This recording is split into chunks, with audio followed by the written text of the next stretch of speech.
Muy buenas tardes, queridos amigos. Vamos a iniciar ahora con el trabajo final o con el tema final de el artículo que hemos estado viendo de Apocalipsis. Vamos a reducir esto para poder continuar. Listo. Bueno, vamos hacia ahí está. Correcto. Muy bien. Nos habíamos quedado por iniciar el punto número 4. El diálogo de amor de Cristo con la iglesia. Eh, ha habido o se han suscitado algunas preguntas al respecto en cuanto a Cristo y en cuanto a la iglesia. Primero, quisiera como aclarar un punto muy específico.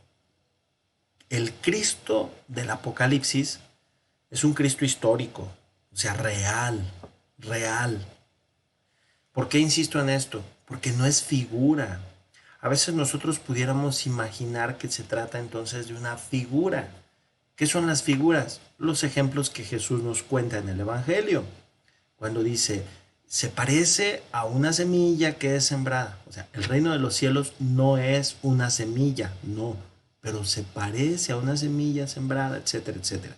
Entonces, cuando dice se parece, estamos hablando de imágenes. Pero en este caso no estamos hablando de una imagen, por más bella que ésta parezca, de un amor de Cristo con la iglesia. No, no es una imagen, es una realidad. Es decir, la iglesia que la conformamos los bautizados, que la conforman aquellos que han derramado su sangre por el Cordero y que han resucitado con él, son los que son dignos de ser incorporados a esta bella novia. Y el Cristo del Apocalipsis no es un Cristo imaginario, un Cristo figurado, sino un Cristo real, un cordero degollado, un cordero que ha sufrido, pero que ahora se presenta victorioso para unirse con la iglesia.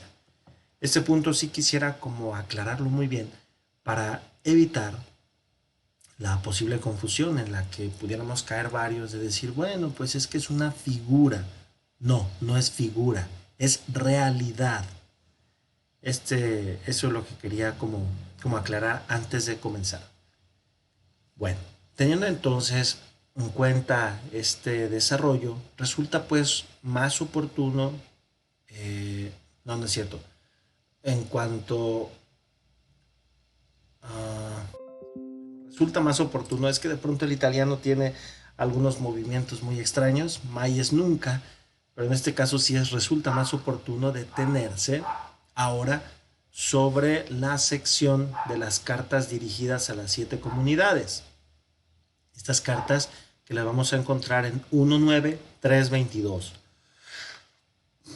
¿Y por qué nos detenemos allí? Pues para evidenciar cómo al calor y la intensidad de la relación del amor entre Cristo y la Grecia, entonces se transpira ya un modo único y sugestivo. O sea, no se trata, vuelvo al punto, de una imagen, sino de una realidad. Entonces por eso es un modo único, porque Cristo se casa realmente con la iglesia, lo cual nos hace pensar incluso pues en el celibato de Jesús. Alguien pudiera decir, ¿qué relación tiene una cosa con otra? Claro que la tiene, porque Cristo se prepara para su hora nupcial. Si Jesús no hubiera sido célibe, si se hubiera casado con alguna mujer de su tiempo, hubiera tenido hijos, no habría mayor problema, habría sido proyecto de Dios. Sin embargo, no se casa precisamente para casarse con la iglesia, porque si estamos hablando de que casarse con la iglesia es una realidad, entonces nunca más se pudo haber casado, porque entonces el haberse casado con alguien más habría sido su momento, sus nupcias, su unión. Y Jesús quería realmente expandir su amor a toda la iglesia, a toda la humanidad. Entonces, esto también reflejaría el celibato de Jesús. Vamos a la nota 31 que me parece importante. Solamente en referencia, pues, ¿verdad? Las investigaciones. Si ustedes se fijan, son muchísimas las investigaciones que se hacen pues en torno a estas 7 iglesias. Dice, se señalan a propósito los tentativos o las tentativas formulaciones de, y aparecen estas citas, estos libros que están precisamente en relación a las 7 iglesias. Muy bien.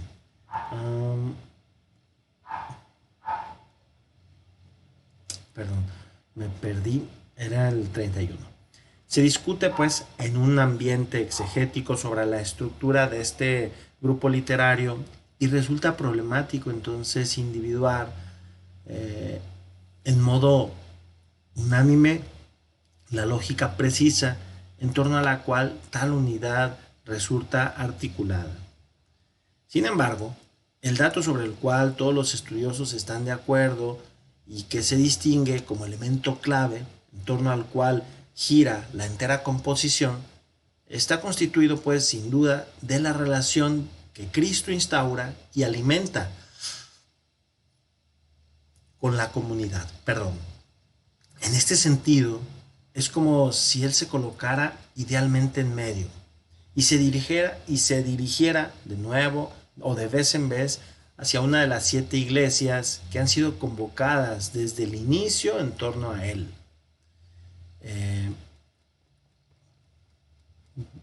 De Él brota pues un movimiento circular. Jesús al centro y brota un movimiento circular, caracterizado por un diálogo.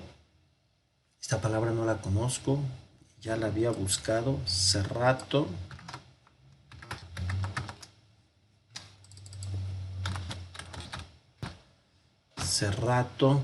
Apretado. De un diálogo apretado que se desarrolla en la línea Cristo, Iglesia, Cristo. El discurso parte de Cristo, el cual se dirige a una de las comunidades. El mensaje entonces reúne a la comunidad, la cual viene motivada pues a moverse, exhortada a moverse, en un modo pues para responder a Cristo, según la esperanza o los deseos de su corazón, y de acercarse así entonces a Jesús, a Él. Este último entonces se dirige a otra comunidad, y otra vez esa comunidad se dirige a Él, y esto ocurre por 7 veces. Otro elemento que es muy sugestivo y está representado por el hecho en que todas las 7 iglesias, las 7 cartas, perdón, se repite el mismo esquema literario, que puede ser sintetizado en 6 puntos. Primero, el saludo, pues, para dirigirse, precedido por la fórmula to angelo grapson, o sea, to angelo hacia el ángel o por el ángel, y grapson escribió, ¿no? Entonces, esta es como la primera parte. La segunda, la autopresentación de Cristo, que comienza con la expresión tade legei. Tade sería estas cosas. Tade, aquí este de no necesariamente es adversativo, a veces pudiera tener un sentido adversativo, aquí no lo tiene, simplemente sería el pronombre neutro. Y aquí legei, si ustedes se fijan, es la tercera persona de presente indicativo singular. Entonces, no es las cosas dice, sino más bien dice estas cosas. Estas cosas dice. Luego, después de esto, aparece el juicio de Cristo sobre la comunidad, introducido siempre pues por el verbo oida. El verbo oida, que es el verbo conocer. En este caso dice conozco, pero es un verbo conocer que tiene también un sentido especial. El verbo oida es un verbo imperfecto. Con el, normalmente, aunque se traduce en presente, tendría que traducirse en un presente, ¿cómo decirlo? Pues sí, en un antepresente o en un sentido anterior. ¿Por qué? Porque es el resultado de conocer. Es decir, podría incluso hasta relacionarse con el verbo mirar, ¿verdad? En el sentido de que oida es el resultado. Es un verbo resultativo, si quisiéramos decir así, demasiado precisos. Entonces, el resultado de mirar es conocer. la consecuencia de mirar algo es conocer. Entonces, por eso este verbo está en perfecto, porque tuviera ese sentido de que haber conocido, haber visto algo. Entonces, esa es una característica muy interesante de este verbo. Y por último, el número 4, la exhortación particular. El género exhortativo se conoce pues en la retórica como parenético, es decir, que suscita algo, que viene precisamente a exhortar, a motivar, a suscitar algo. No se trata únicamente de una exhortación o de una carta normal, de una carta con unos simples saludos, ¿no? Sino una exhortación muy específica. Eso es lo que llama la atención. Un género pues parenético.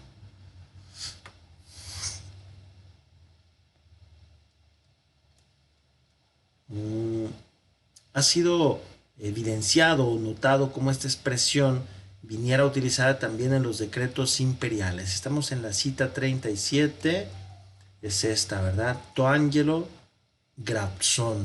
Eso también, el ángel, perdón, no necesariamente es un ángel, un ser espiritual, sino que la palabra angelos es mensajero. Entonces, evangelion es el buen mensaje, angelion es mensaje. Entonces, angelos pudiera ser mensajero. Entonces, cuando se presentaba el mensajero, decía al ángel o por el ángel al rey o a su majestad o a quien fuera. Entonces, es una expresión que pudiera encontrarse también en los decretos imperiales. En la 38 es este de aquí. Estas cosas, dice aquí el autor, nos remite a varias citas. Dice aquí la perspectiva del autor es sin duda sugerida por el Antiguo Testamento, donde la fórmula Koch Amar aparece en el texto masorético o en el Antiguo Testamento hebreo muy frecuentemente, casi siempre referida a Dios. Dice, basta relevar o exaltar pues que el texto completo sería Koch Amar Adonai, así dice el Señor. Tan solo se encuentra 432 veces y en 290 casos ella viene traducida en la 70 con la expresión que acabamos de decir. Ta delege curios. A estas cosas dice el Señor. Koch es así. Koch Amar, así dice Adonai, el Señor. Entonces, muy probablemente esta referencia estaría precisamente en consonancia con el Antiguo Testamento. Esta expresión entonces viene a asumir un significado técnico, en cuanto sobre todo en el ambiente de los profetas. Entonces, el ángel que se presenta no necesariamente es un ser espiritual. Aquí lo presenta como un ser espiritual, pero no necesariamente. Podría ser también un mensajero que viene precisamente, esta expresión, utilizada para presentar un mensaje, incluso un mensajero, o una enseñanza dirigida directamente de Dios. En el Apocalipsis entonces ella precede en cada carta la autopresentación de Cristo. ¿Esto como para qué?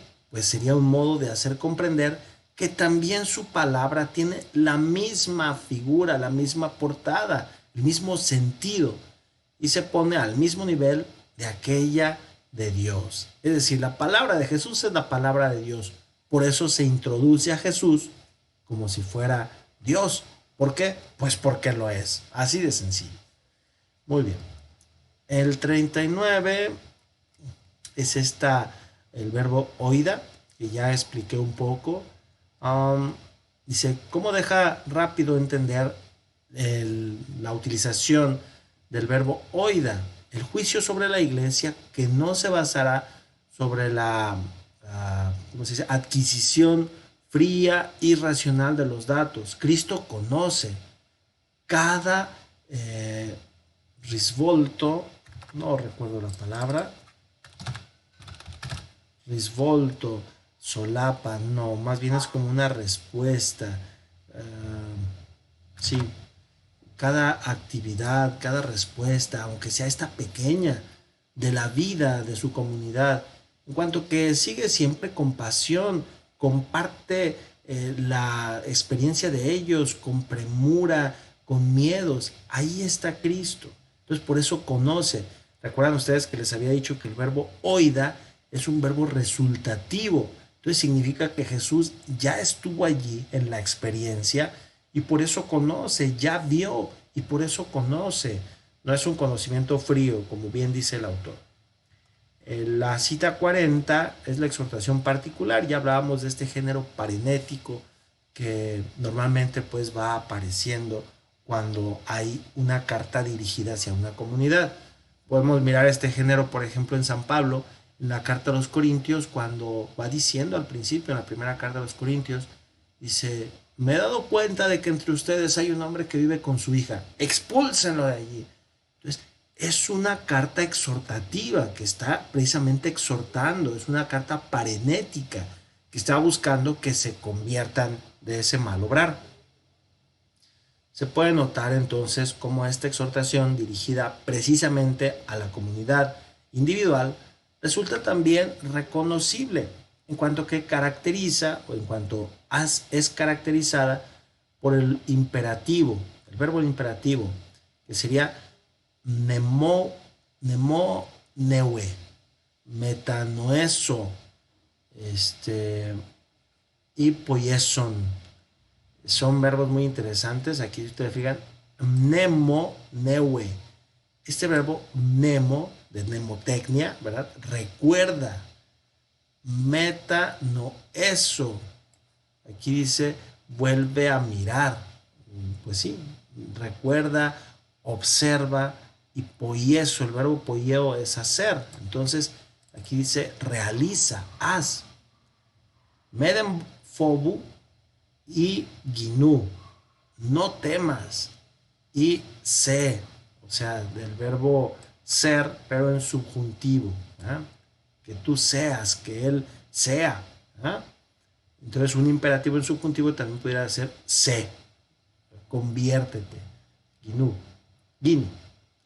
Otra vez, metanoeso, ravediti, vamos a buscar ravedere, que, sí, perdón, arrepiéntete, sí, yo estaba confundido, es de metanoia, ¿verdad? Arrepiéntete, cratésate, mantente, ¿cómo se puede decir? Firme. Bueno, aquí están otros verbos también que tienen este sentido de arrepentimiento, ¿verdad? Y muy probablemente eso está incluido en ese carácter exhortativo, parenético de la carta. Muy bien. El número 5 es la exhortación general. Esta exhortación general que está anticipada por la fórmula Hoejon us accusato. Quien tiene oídos, que escuche, ¿verdad? Bueno, aquí literalmente sería el que tiene a ellos o el que los tiene, escuche, ¿verdad? Muy bien. Esta exhortación o este sentido, pues precisamente es como para reafirmar que es exhortativo, como cuando normalmente una mamá regaña a su hijo y le dice, ¿me estás escuchando? Si el niño está callado, no dice nada, y la mamá le dice, ¿me estás escuchando? Pues es una forma retórica para decirle, lo que te digo es importante. Pero lo que está diciendo aquí el número 5 efectivamente va en esa línea, para recordar, lo que te estoy diciendo es importante. El que tenga oídos, que escuche. La promesa entonces al vencedor es el punto número 6, reconocible por las expresiones toniconti o quizá también la expresión honikon. La palabra nike en griego es victoria, nike. Entonces aquí toniconti sería al vencedor y honikon pues el vencedor. Ambas expresiones aparecen en este esquema bastante pues interesante. Vamos a ver si hay alguna nota del 42, creo que no la había. Bueno, solamente decir que esta fórmula aparece también en los evangelios sinópticos en un modo particular en el contexto de las parábolas, el vencedor. Tal fenómeno está sintetizado por este autor Martin Dibelius, Die Formgeschichte des Evangeliums, la historia de las formas de los evangelios. En el contexto del Apocalipsis, esta expresión no tiene solo la función de exhortar la escucha, sino que quiere llevar al destinatario del mensaje a tomar el sentido más profundo, es decir, a apropiárselo y a luchar. ¿Para qué? Pues para vencer, para entonces poder tener o poder hacer tesoro en su propia vida. Ese es el proceso que viene desarrollado pues aquí en este autor, en Ugo Vani, las riflessioni sapientiali como atteggiamento hermenéutico constante nel Apocalisse. La reflexión sapiencial como actitud o como elemento hermenéutico constante en el Apocalipsis. Reflexión sapiencial, ¿verdad? Muy bien. Esto en la 41, que estamos... ¿Sí es la 41? Sí, la 41. Muy bien. Ya por el análisis de este esquema, entonces se muestra, se transparenta, se ve toda la pasión y el transporte de Cristo por, no transporte, toda la entrega de Cristo por su iglesia. Él de hecho no se limita a darle, a mostrarle, a responderle su amor, sino que espera que este amor pueda reconducir al calor del primer encuentro, el corazón de las comunidades, de sus comunidades, y alcance así a transformarlas, pero desde dentro. El amor de Jesús aquí lo pudiéramos mirar precisamente como una semilla que se pone en el corazón de las iglesias para que éste brote, para que éste alcance, para que éste se desarrolle y entonces transforme desde dentro a las iglesias, no solamente en apariencia. Es muy fácil decirle al pueblo, no sean idólatras, y aquel que practique algún acto de idolatría será castigado. Claro, eso es terrible, pero lo pueden practicar en casa y entonces públicamente el pueblo está en aparente cambio. No, acá el punto es que cambie desde dentro, desde el corazón, desde el centro. En tal sentido, entonces, la secuencia de los puntos en los cuales se articulan estas cartas pone en evidencia el ánimo y el intento de fondo de Cristo. De hecho, con no es la dirección, sino más bien la manera de dirigirse, el saludo.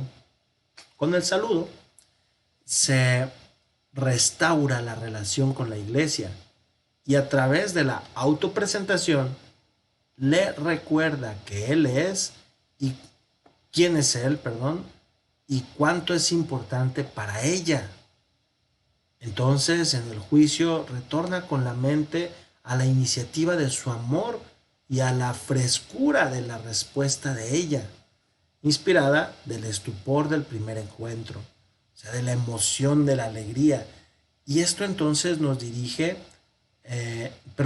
y este envío es el que permite a la iglesia que pueda comprender cuánto se había preparado, una experiencia maravillosa en la cual había sido introducida y como se había poco a poco enfriado su corazón. ¿Y cómo se había enfriado poco a poco su corazón? Esta iglesia que en su momento se descuidó y ahora Jesús viene a reavivar ese amor. Es entonces que la exhortación es muy precisa. Cristo, conociendo como ningún otro la situación de la comunidad y la medida de su afecto, de su amor, le sugiere las actitudes más apropiadas, en modo que ella pueda reavivar su amor y tornar a corresponderlo como desde el inicio. En tal modo, la iglesia se encontrará de nuevo en la condición ideal, remarcada por las exhortaciones generales, por la exhortación general, perdón, para redescubrir la dulzura de la relación estrecha con Cristo y en consecuencia podrá pregustar aquella plena, ¿cómo se podría decir?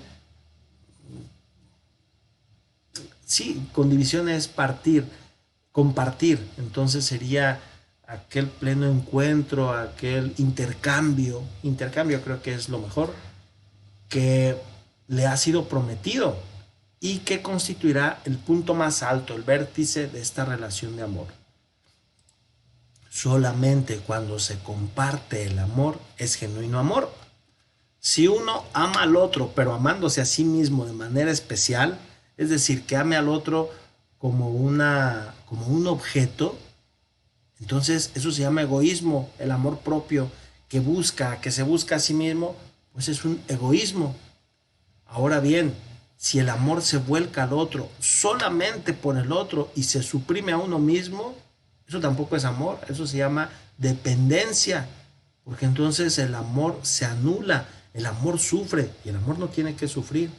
Entonces no puede ser un amor que se ame a sí mismo porque es egoísta, no puede ser un amor que ame totalmente al otro y no se ame a sí mismo porque eso es dependencia y en ambos casos anula el amor.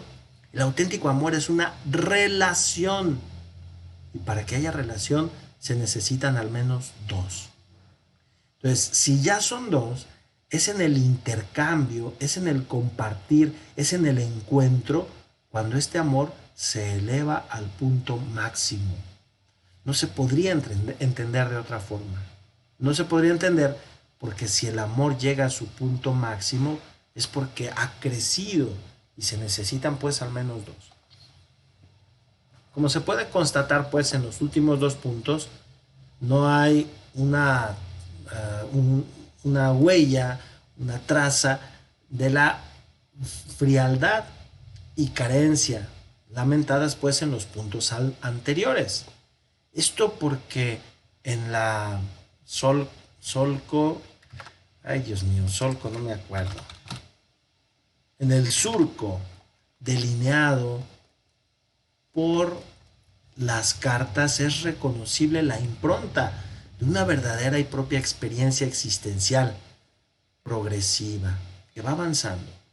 Cristo se dirige a la iglesia para convencerla a superar cada resistencia y al abandonarse a su amor en tal modo, Él la podrá transformar un día después de otro día a su imagen, colmando cada una de sus lagunas y elevándola así a una plena intimidad con Él. Eso es poco a poco, irá purificando, haciendo elegante, irá revistiendo, irá colmando las lagunas, las limitaciones de su iglesia, pues que es humana, pero que la quiere Jesús como esposa y por eso la eleva tanto.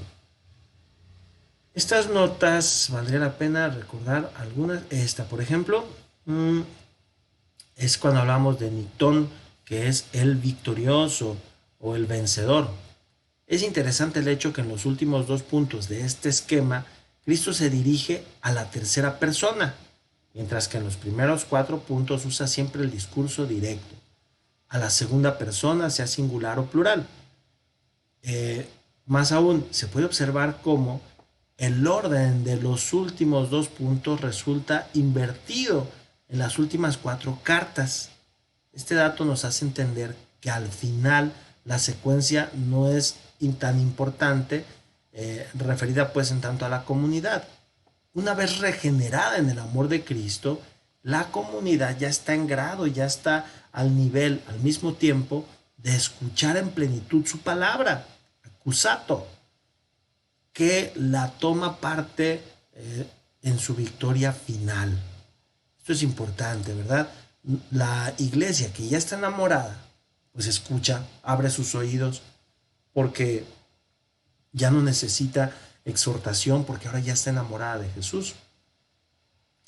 El hecho pues que los escritos enviados a las 7 comunidades constituyan en fondo un único, intenso mensaje dirigido de Cristo a la iglesia entera, encuentra también una confirmación visible en la conjunción kai. Kai se puede traducir como y o como también, que después de la primera une a todas las cartas en una perspectiva unitaria. Es decir, las cartas no son totalmente individuales, sino que tienen una relación en común, porque es la iglesia. Es la iglesia que se encuentra en un lado y en otro lado y en otro lado. No son varias iglesias, sino que es la iglesia en diferentes lugares. Es muy bonito cuando alguien, algún obispo, algún sacerdote, menciona su iglesia y dice, les escribimos desde, no sé, la iglesia que peregrina en tal lugar. Y eso es muy bonito porque es la misma iglesia, pero el lugar, la locación, lo único que hace es hacer presente el misterio de la iglesia allí. No es que haya varias iglesias, no es que la iglesia de Guadalajara sea una, la iglesia de Tijuana sea otra, la iglesia de Campeche sea otra. No, es la misma iglesia, pero en diferentes locaciones, porque la iglesia es ese misterio de unidad de aquellos cristianos, de aquellos que hemos recibido el bautismo. Entonces, no hablar de varias iglesias no es correcto. En este sentido literario, tiene esa misma característica, mostrarla, pero unida, en una característica, en una perspectiva pues unitaria. La cita 44, ¿cuál fue? Aquí está, ¿verdad? Que quiere transformar desde dentro la iglesia.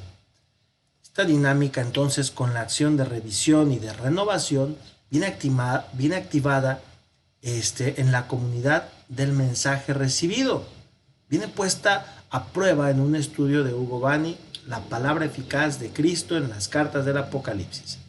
Es decir, la iglesia se renueva cuando recibe el mensaje. La comunidad se transforma cuando recibe el anuncio salvador.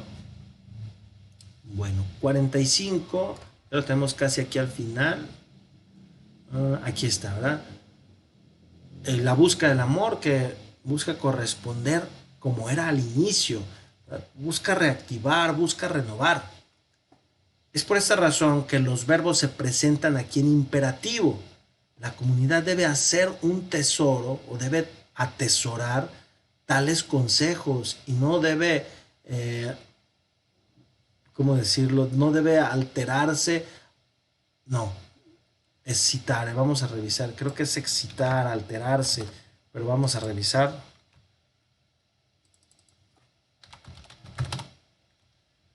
Vacilar, no tiene que ver nada. No debe vacilar al seguir las indicaciones. Por esto, de hecho, depende la suerte de su relación con Cristo y en consecuencia, pues la relación de las propias esperanzas más profundas, estos deseos más profundos. Bueno, esto ya lo habíamos terminado, este punto. En este sentido, es particularmente sugestiva la fórmula ton niconti dosso, al vencedor daré. Al vencedor daré. El verbo dosso es precisamente el verbo didomi, es el futuro, que viene utilizada en el anuncio de la promesa. El concepto de don está implícito en el verbo didomi, que es dar. El verbo didomi es muy interesante porque es didomi en griego y pasa al latín como dono o donare, que es dar, y ¿cómo se dice don en latín? Pues donum, ¿verdad? Entonces, en este sentido, la palabra didomi ya expresa un don, ya expresa un regalo, regalar, dar. Deja entender entonces cómo permanga, no recuerdo esta palabra, persiste. ¿Cómo persiste siempre un desvarío que no es un desvarío? Dios mío, ahorita revisamos, un divario, una brecha. ¿Cómo persiste una brecha que es insanable, que no se puede unir entre la respuesta de la comunidad y el nivel óptimo que al final le vendrá concedido para poder compartir? ¿Cómo está este enredo? Muy sencillo. Hay una brecha entre podríamos decir, la comunidad ideal y la comunidad real. Es decir, es una lucha para alcanzar este nivel óptimo, para precisamente que al final sea el mismo Jesús quien le dé la capacidad de amar como él ama. Pero eso más bien es cuestión de Jesús. Es él mismo quien le ha concedido a su iglesia esto como un regalo. Vuelvo al punto, no es fruto de la iglesia, ni es alcance de la iglesia, es fruto de Jesús. Por lo tanto, se podrá resultar necesario y encomiable, indispensable, recomendable para su voluntad y su empeño. No será, no estarán más en el grado de solos o por sí solos alcanzar esta meta, si no encontrarán la gracia, si no, no es un sí, sino encontrarán la gracia desmesurada. Es decir, la gracia de Cristo, que es Él quien colmará, perdón, con toda su gratuidad a la iglesia. Es como si la novia se fuera a casar y la novia fuera pobre y la novia le dijera a Jesús, ¿sabes qué? Mira, pues yo te quiero, no te alcanzo a querer como tú me quieres, pero ayúdame a quererte. Y no solo eso, pues mis vestidos son muy feos, esto es lo que tengo yo ahora, ayúdame a vestirme bien. Entonces, ¿qué hace Jesús? Jesús la baña, la purifica, la plenifica, le da tanto amor que hace que del corazón de ella brote el amor. Y brote el amor para corresponder al amor. Pero ya que la ha bañado, purificado y todo, no la deja desnuda, sino que la cubre con un vestido, con unas ropajes verdaderamente maravillosos para estar a la altura de él. Eso es lo grande de este matrimonio, de esta unión esponsal entre Cristo y su iglesia, que verdaderamente Jesús llega a un punto tan alto. La pregunta es, perdón, y no solo él, sino hace que la iglesia llegue a este punto también álgido máximo para expresar su amor a Jesús. Y la pregunta es, ¿fue un logro de la iglesia? ¿Fue un mérito de la iglesia? No, absolutamente. Es un logro, un mérito de Jesús que se da precisamente a su iglesia. Es Él quien toma la iniciativa y es Él quien busca que la iglesia reaccione, que la iglesia corresponda a su amor en ese mismo nivel. La conclusión. El camino que hemos completado nos ha ofrecido pues la posibilidad de introducirnos en el corazón del diálogo de amor entre Cristo y la iglesia, así como viene delineándose en las cartas a las 7 iglesias, y de percibir toda la intensidad y la involucración creciente, involucración mutua que caracteriza tal relación. Aquello que aparece en toda su fuerza es la pasión con la cual Cristo busca el conquistar definitivamente el corazón de la comunidad y de convencerla a abandonarse a su amor. En tal sentido, el análisis de la estructura y de la terminología típica de dice aquí, septenario, es decir, de estas 7 cartas, evidencia pues este diseño que, que es, sí que es o que está en el corazón del resucitado. Y aquellos caminos, perdón, él individua para que, no, desde aquí ya está mal. El análisis de la estructura y de la terminología típica de estas 7 cartas muestra o evidencia en cuanto que este diseño esté hacia el corazón del resucitado y aquellos caminos que él individua y sugiere para su realización. Esos caminos son precisamente los que muestra Jesús para que la iglesia alcance la realización de estar en el corazón del resucitado. Recorriendo este diálogo, pues es posible entonces poner a la luz aquellos tratos cuanto más indicativos, más fuertes, que son aquellos que testimonian quizá el reconocimiento, no únicamente de una intimidad profunda, que esto ya es mucho decir, porque es Jesús quien se abaja, pero para elevar, sino también de una pertenencia recíproca y que se colocan propiamente en el contexto antropológico típico de la relación entre los dos novios. Dejando entonces dejándonos conducir en la intimidad de la relación entre el resucitado y su comunidad, de hecho, se descubre hasta qué punto el autor se sirve de la dinámica ligada al diálogo y a la relación de amor entre un hombre y una mujer para describir el amor con el cual Cristo recubre a su iglesia. Bastante profundo.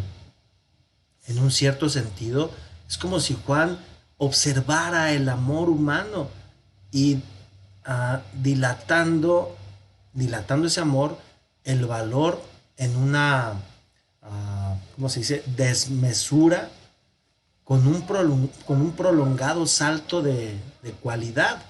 O sea, se fuera más allá, o sea, de una dignidad humana a una dignidad divina. Llegar entonces a revelar el misterio indefinible del amor de Dios. Entregados sin pausa por el resucitado en el flujo del tiempo y de la historia. Cristo, pues, con la fuerza irrefrenable de su misterio pascual, comunica y pone en acto este amor en el corazón del hombre, relacionando o uniendo, vinculando al hombre. Así, Cristo lo une así, por eso es un salto de cualidad, de hombre a Dios, en el vínculo siempre más profundo de la pertenencia y de la donación recíproca. Este elemento hay que tenerlo bien claro, porque también la iglesia se dona. Cristo se dona a su iglesia, pero para que ella se done a Él, para que sea un intercambio, no solamente es de un lado, sino es un intercambio. Esto que brota entonces es un vórtice, un punto álgido, siempre cada vez más intenso, un centro, un eje, cada vez más intenso, en el cual la humanidad hace de todo para conformarse a Cristo, para ir configurándose a Él, con su modo de amar, mientras que Cristo hace crecer precisamente progresivamente sus cualidades y sus potencialidades de la iglesia, haciéndole madurar hacia la propia plenitud. Tal proceso encuentra pues su visualización y su expresión propiamente en las 7 cartas o en el septenario de estas cartas, pues, en donde la comunidad cristiana, estimulada siempre cada vez más por el resucitado, ve cómo se fermenta y se perfecciona los propios recursos humanos y las propias capacidades relacionales, en la medida en la cual crece la capacidad de corresponder al amor de Cristo. Hay una frase muy bella atribuida pues, ¿verdad?, a San Agustín. Muchas frases bellas se le atribuyen a San Agustín, ¿verdad? Esa que dice: Señor, dame lo que me pides y pídeme lo que quieras. Si el Señor nos pidiera que le amáramos con todo nuestro corazón, pues Señor, danos la capacidad de amarte con todo el corazón, precisamente para poder amarlo con todo el corazón. En ese sentido, esta dinámica es una dinámica incluso de fermento, dice aquí el autor, porque ha puesto en el corazón de la iglesia la capacidad que va creciendo, que se va abriendo, que empieza a corresponder al amor de Cristo. Pero es paulatino, no es de la noche a la mañana, no es un evento inmediato, sino precisamente es algo que va avanzando. Es pues la dinámica que madurará y encontrará su cumplimiento último en la actuación de la dimensión esponsal, que se constituye como el punto más alto de tal espiral de amor, en el cual la iglesia y el resucitado finalmente vienen a coincidir perfectamente, porque era todo un proceso, un proceso en el cual la iglesia se iba transformando, iba alcanzando esta madurez, iba alcanzando esta perfección.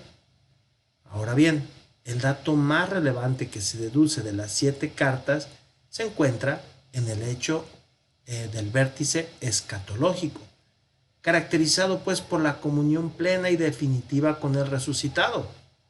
No constituye una realidad que la comunidad cristiana deba solamente atender o pues poner en acto pasivamente, como diciendo, ay sí, pues ámame, gracias por amarme. No, sino que ahora se trata de un fruto, que es precisamente su respuesta al amor de Cristo. Pónganse a pensar o pongámonos a pensar en un amor que no es correspondido, pues no es amor, no es amor. Hay muchas canciones de despecho, pues que efectivamente reflejan eso. Ahorita me viene a la mente una que es la de me cansé de rogarte. Pues sí, se cansa alguien de rogar, se cansa alguien de amar, porque si no hay correspondencia, entonces, ¿para qué gastar todo ese amor? Entonces, Cristo no se cansa porque tiene la esperanza de que su prometida le responda, de que su esposa le corresponda al amor. En la medida en la cual la iglesia se dirige, se vuelve al encuentro del Señor, se empeña pues a fecundar y a colmar siempre de más de la presencia del resucitado cada ambiente de la propia vida y de la propia historia. Se realizará entonces su deseo de unirse a Él, pero en un compartir absoluto.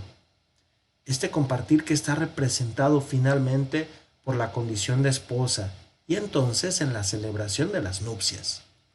Vamos a ver la cita 48, estas dos últimas.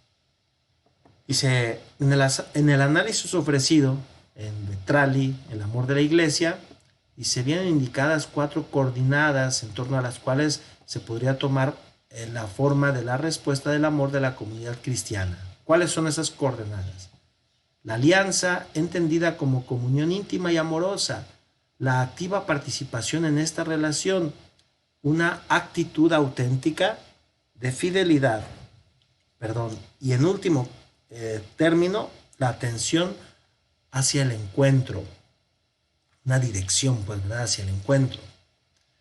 Para una visión completa y detallada de la temática desarrollada en este artículo, se remite otra vez a Pedroli del noviazgo a la nupcialidad o a las nupcias escatológicas, la dimensión antropológica de la relación creciente entre Cristo y la iglesia del Apocalipsis. ¿Verdad? Bueno, estos 2 elementos son los que completan pues nuestras notas del trabajo que ha mostrado aquí el padre Luca Pedroli. Solamente para terminar, este artículo que nuestro autor nos ha presentado, podríamos considerarlo como el culmen de este trabajo que hemos recorrido, porque la iglesia, que es una realidad visible aquí en el mundo, va a ser planificada para convertirse en aquella novia, en aquella esposa esperada, en aquel, ¿cómo decirlo? Pues sí, en aquella parte que se une a Cristo. Entonces, por eso la iglesia es tan importante, porque la conformamos nosotros. Perdonen.